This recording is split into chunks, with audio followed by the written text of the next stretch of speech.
Welcome to Pratap classes. दोस्तों, Pratap classes के YouTube channel पर आपका स्वागत है। तो आज है 28 नवंबर 2022 और 28 नवंबर 2022 के जितने भी इंडिया और वर्ल्ड के जो करंट अफेयर्स के क्वेश्चन बनते हैं तो आज उनका डिस्कशन करेंगे। पूरा वीडियो ध्यान से देखना और लास्ट में आपसे क्वेश्चन पूछूंगा जिनके जवाब आपको कमेंट बॉक्स में देना होगा। तो सभी विद्यार्थियों को गुड मॉर्निंग। तो आज 28 नवंबर टुडे मोस्ट इम्पॉर्टेंट क्वेश्चन। और जो भी विद्यार्थी हमारे इस चैनल पर नहीं है तो जरूर चैनल को सब्सक्राइब करें और इसके पास लगे बेल आइकन का घंटा दबाएं ताकि हम जैसे ही वीडियो अपलोड करें उसका नोटिफिकेशन आप तक पहुंच जाएगा। एक बार वीडियो को सारे विद्यार्थी लाइक और शेयर करते रहना। और इसकी पीडीएफ है वो वीडियो के डिस्क्रिप्शन में टेलीग्राम का लिंक है, वहाँ जाकर भी इसकी पीडीएफ आप डाउनलोड कर सकते हो। तो कल संडे था, संडे के दिन आपको वीकली टेस्ट है जो मिल चुका है। तो अब स्टार्ट करते हैं आज की क्लास। तो हम शनिवार के जो क्वेश्चनों करे थे उनका हम रिवाइज कर लेते हैं। देखिए, गरुड़ शक्ति 2022 भारत और किस देश के बीच संयुक्त अभ्यास शुरू हुआ है? ये हुआ है भारत और इंडोनेशिया के बीच। फिक्की के द्वारा किस व्यक्ति को लाइफ टाइम अचीवमेंट अवार्ड 2022 से सम्मानित किया गया? वो है राजेंद्र पंवार। किस संगठन के द्वारा नवंबर में PSLV C54 EOS 06 mission launch करने के लिए तैयार है? वो है इसरो के द्वारा लॉन्च किया जाएगा। JNPA ने किस IIT के सहयोग से सतत समुद्री जल गुणवत्ता निगरानी स्टेशन का शुभारंभ किया? ये किया है IIT मद्रास के सहयोग से। 21 नवंबर 2022 को खाद्य और ग्रामोद्योग आयोग के CEO के रूप में किसे नियुक्त किया गया? ये किया गया विनीत कुमार को। किस देश के प्रधानमंत्री शेर बहादुर देहबा लगातार 7वीं बार गृह जिले दादेल दुरा से चुने गए? तो ये हैं नेपाल के प्रधानमंत्री। और हाल ही में पाकिस्तान के नए आर्मी चीफ कौन होंगे? ये होंगे आसिम मुनीर। तो इसकी क्विज भी मैं आपको टेलीग्राम पर दे चुका हूँ और PDF भी आपको टेलीग्राम पर मिल चुकी है। और कल संडे के दिन आपको वीकली रिवाइज मिल चुका है। और अभी आपको एक दो पूरा नवंबर मंथ है जो कंप्लीट होने के बाद पूरे नवंबर महीने का निचोड़ आपके सामने मिल जाएगा। जो क्वेश्चन एग्जाम की दृष्टि से महत्वपूर्ण होंगे उसका एक निचोड़ आपके सामने क्लास आपको मिलेगी। तो एक बार सारे विद्यार्थी वीडियो को लाइक और शेयर करते रहना। पहला क्वेश्चन देखिए, 5 वर्ल्ड कप में स्कोर करने वाले दुनिया के पहले खिलाड़ी रोनाल्डो का संबंध किस देश से है? देखो कितना शानदार क्वेश्चन है। बहुत बार आपने रोनाल्डो का नाम सुना होगा। अभी आपको पता है जो फीफा वर्ल्ड कप है वो कतर में जिनका आयोजन हो रहा है। तो 5 वर्ल्ड कप में स्कोर करने वाले दुनिया के पहले खिलाड़ी रोनाल्डो का संबंध है पुर्तगाल से। किस देश से इनके ये संबंध है? पुर्तगाल से इनका संबंध है। देखो, पुर्तगाल के स्टार स्ट्राइकर और कप्तान क्रिस्टियानो रोनाल्डो ने इतिहास एक बार फिर से इन्होंने इतिहास रच दिया है। और वह फीफा वर्ल्ड कप के 5वें संस्करण में गोल करने वाले दुनिया के पहले खिलाड़ी बन चुके हैं। बड़ा ही महत्वपूर्ण क्वेश्चन आपके लिए कि दुनिया के पहले खिलाड़ी जो फीफा वर्ल्ड कप के 5वें संस्करण में ये बन चुके हैं रोनाल्डो। और ये रोनाल्डो का फीफा वर्ल्ड कप में 18वां मैच रहा और उन्होंने सभी वर्ल्ड कप को मिलाकर 8वां गोल दागा है। ये आपको ध्यान रखना है कि वर्ल्ड कप में इनका ये 18वां मैच है और उन्होंने क्या है सभी वर्ल्ड कप को मिलाकर 8वां गोल इन्होंने दागा है। तो ये ध्यान रखना आपके लिए बड़ा ही महत्वपूर्ण क्वेश्चन है। नेक्स्ट क्वेश्चन, किस शहर में आयोजित 34वीं अंडर-13 राष्ट्रीय बैडमिंटन चैंपियनशिप में निशांत और तन्वी ने कौन सा इन्होंने मतलब दोनों ने खिताब जीते हैं और किस शहर में इनका आयोजन किया गया? तो इस जो आयोजन इसका किया गया वो किया गया लखनऊ में। कहाँ पर है? यानी कि लखनऊ में इसका आयोजन किया गया। कौन सी? 34वीं अंडर-13 राष्ट्रीय बैडमिंटन चैंपियनशिप में निशांत और तन्वी ने खिताब जीता है। देखो पूरी डिटेल। तेलंगाना के हैं निशांत बुकिया और उड़ीसा की है तन्वी पत्री। 23 नवंबर को यूपी बैडमिंटन अकादमी लखनऊ में 34वीं अंडर-13 राष्ट्रीय बैडमिंटन चैंपियनशिप में क्रमशः लड़कों और लड़कियों के एकल में चैंपियन बने हैं। यानी कि लड़कों में तो है निशांत बुकिया और लड़कियों में है उड़ीसा की तन्वी पत्री। इन दोनों ने खिताब जीते। चौथी वरीयता प्राप्त बुकिया ने आंध्र प्रदेश के अखिल रेड्डी बोबा को हराया। किसको हराया? अखिल रेड्डी बोबा को हराया। जबकि पात्री ने स्थानीय चैलेंजर और 15वीं वरीयता प्राप्त दिव्यांशी गौतम को मात दी है। तो ये ध्यान रखना, इस तरह के क्वेश्चन भी बहुत बार एग्जाम में करंट के तौर पर पूछ लेते हैं। नेक्स्ट क्वेश्चन है, भारतीय वायुसेना ने संयुक्त HADR अभ्यास समन्वय 2022 किस शहर में शुरू किया है? भारतीय वायुसेना के द्वारा संयुक्त अभ्यास है ये HADR समन्वय 2022, ये शुरू किया है आगरा शहर में। कहाँ पर है? यूपी में आगरा शहर। देखो, भारतीय वायुसेना 28 से 30 नवंबर, कब है? 28 से 30 नवंबर 2022 तक वायुसेना स्टेशन आगरा में मानवीय सहायता और अपराध आपदा राहत अभ्यास समन्वय 2022 का आयोजन कर रही है। तो ये ध्यान रखना, आगरा में इसका आयोजन हो रहा है और ये वार्षिक संयुक्त अभ्यास है जिसमें भारत के विभिन्न हितधारक और दक्षिण पूर्व एशियाई देशों के संगठन देशों के प्रतिनिधि इसमें शामिल हो रहे हैं। किसके द्वारा? भारतीय वायुसेना के द्वारा 28 से 30 नवंबर के बीच में आगरा में इसका आयोजन किया जा रहा है। चौथा क्वेश्चन है, 77% की अप्रूवल रेटिंग के साथ एक बार फिर विश्व नेताओं की सूची में कौन शीर्ष पर है? देखो कितना शानदार क्वेश्चन है। 77% की अप्रूवल रेटिंग के साथ एक बार फिर विश्व नेताओं की सूची में देश पर हैं अपने देश भारत के जो प्रधानमंत्री बड़े ही चर्चा में रहते हैं और ये 77% की अप्रूवल रेटिंग के साथ फिर विश्व नेताओं में सबसे ये टॉप पर चल रहे हैं। पिछली बार भी जनवरी में वहाँ पर 2022 और 2021 में रिपोर्ट आई थी, उसमें भी जो अच्छे जो विश्व नेताओं में सबसे ऊपर है वो मोदी जी का स्थान है चल रहा है।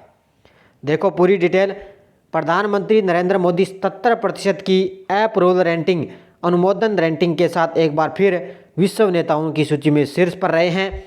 मॉर्निंग कंसल्ट पॉलिटिकल इंटेलिजेंस द्वारा जारी रिपोर्ट में 56% अप्रूवल रेटिंग के साथ ऑस्ट्रेलियाई प्रधानमंत्री एंथनी अल्बनीज़ है। तो ये ध्यान रखना, इनके हैं 77, इनके हैं 56% के साथ ऑस्ट्रेलिया के प्रधानमंत्री एंथनी अल्बनीज़ ने।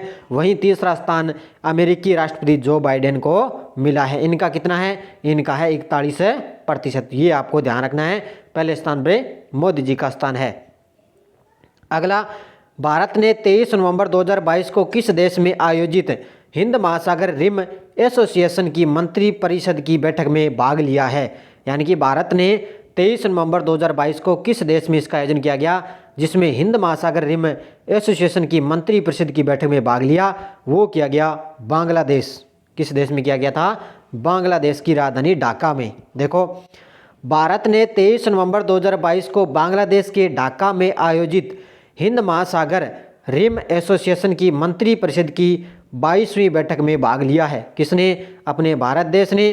भारत ने हिंद महासागर क्षेत्र और हिंद प्रशांत क्षेत्र में शांति, सुरक्षा और समृद्धि को बढ़ावा देने के लिए हिंद महासागर रिम एसोसिएशन को मजबूत करने के लिए अपनी मजबूत प्रतिबद्धता व्यक्त की है। किसने?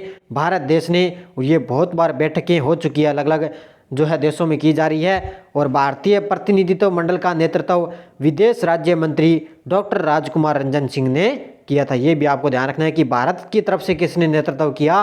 वो किया विदेश राज्य मंत्री डॉक्टर राजकुमार रंजन सिंह के द्वारा नेतृत्व किया गया था। कहाँ पर किया गया?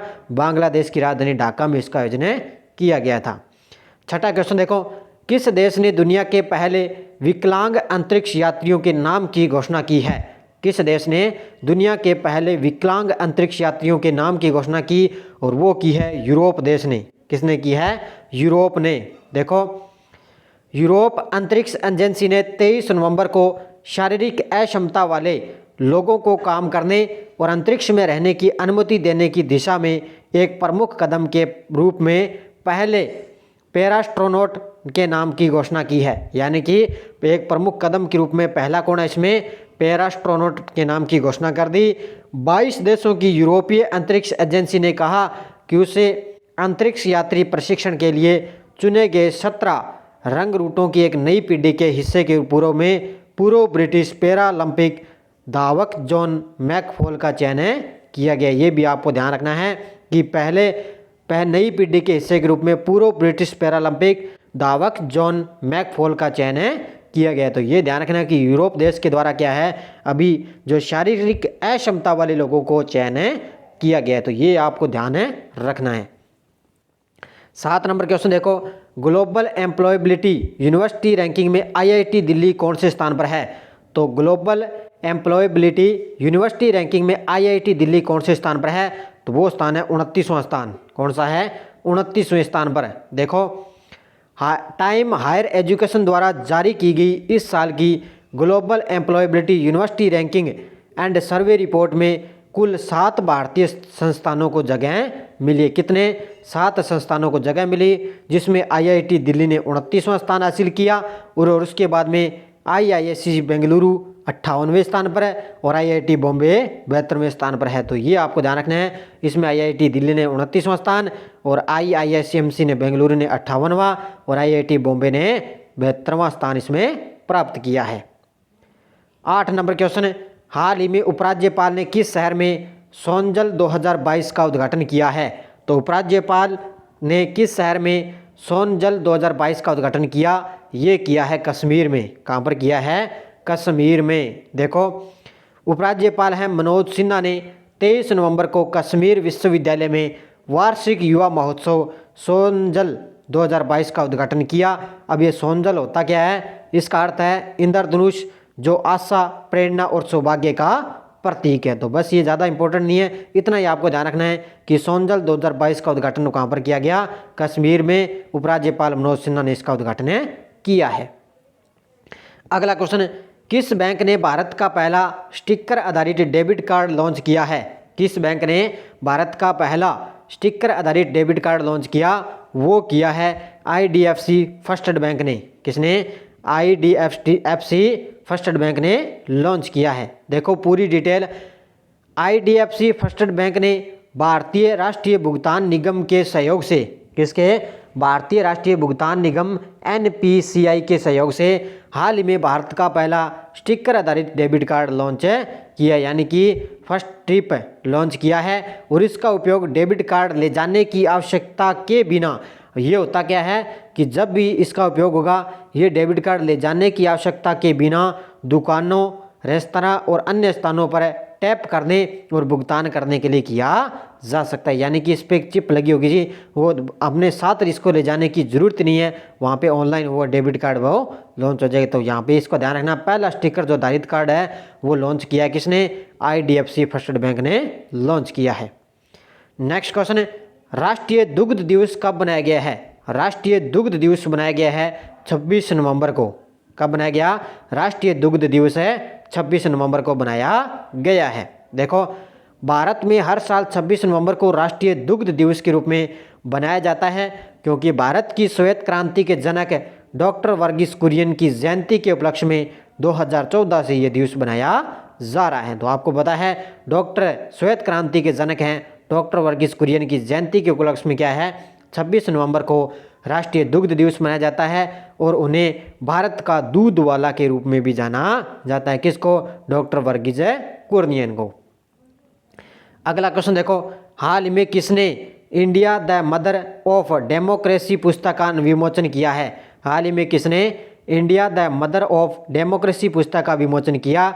ये किया है हमारे शिक्षा मंत्री धर्मेंद्र प्रधान के द्वारा विमोचन किया गया है। देखो केंद्रीय शिक्षा और कौशल विकास मंत्री धर्मेंद्र प्रधान ने भारतीय ऐतिहासिक अनुसंधान परिषद द्वारा तैयार और प्रकाशित पुस्तक है India the mother of democracy का विमोचन किया है। और यह पुस्तक सभ्यता की शुरुआत से ही भारत में निहित लोकतांत्रिक लोकाचार को प्रदर्शित करने का एक प्रयास है। तो ये कई बार पुस्तकें भी क्या है करंट के तौर पर पूछ ली जाती है, भी इसका विमोचन किसने किया?